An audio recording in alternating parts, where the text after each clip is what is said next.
In the massive universe of Halo, humanity's fought against alien empires and planet-shattering superweapons.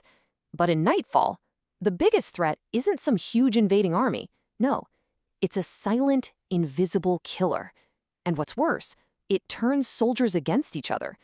This is a story where just surviving comes at a truly terrible price. And it all kicks off with these 4 words. So a terrorist sets off a device in a packed city. But this is no ordinary bomb. This is the first shot in a brand new kind of war. All right, so to set the stage, this is all happening after a brutal, galaxy-wide war between humans and the Covenant.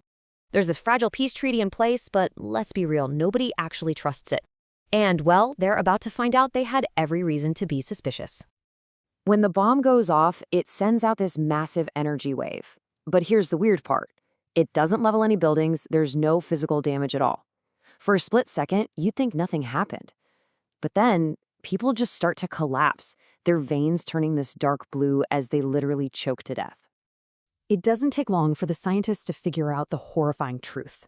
That energy wave, it was just the delivery system. It was carrying a terrifying virus, a bioagent that attacks life itself, right down at the genetic level.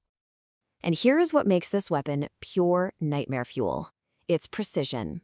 It is designed to target and kill only human DNA.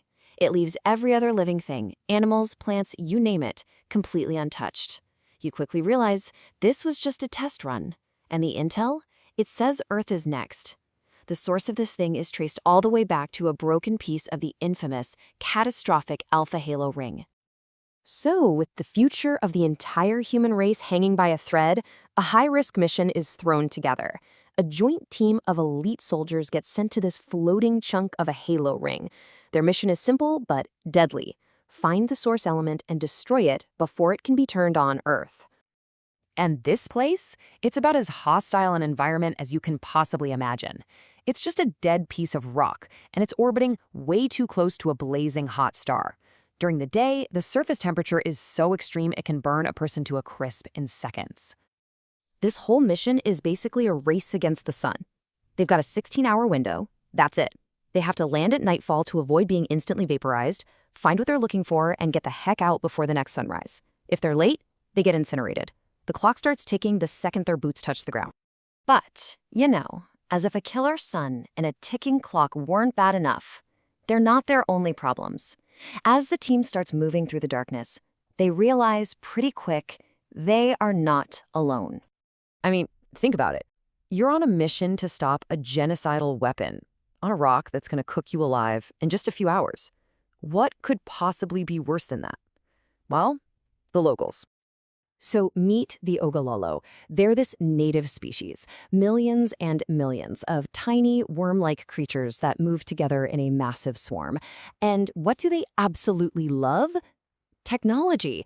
Your armor, your comm system, your motion tracker, they are drawn to it like moths to a flame, and they just devour everything they find.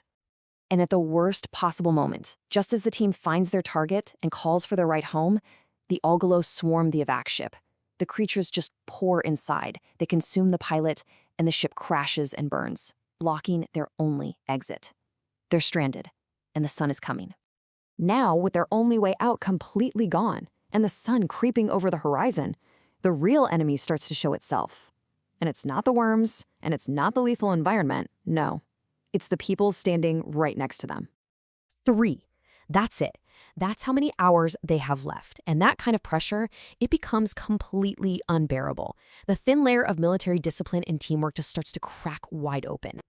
Under all this stress, 2 very different philosophies start to tear the team apart. On one side, you've got Commander Locke. He believes the mission to save humanity comes first, no matter what. And on the other side, you have a soldier named Ramos, whose only rule becomes his own survival, at any cost. The breakdown happens fast, and it is brutal. First, one soldier totally panics and shoves a prisoner they have into the worms just to create a distraction. Then, Ramos secretly pushes one of his own teammates off a cliff. And finally, he and another guy stage a full-on mutiny, holding the rest of the team at gunpoint. They're going to take a smuggler ship and leave everyone else behind to die. So, as the first rays of that deadly sun appear, the few soldiers who are left have to face the ultimate costs of this mission. For some, it's going to be their lives.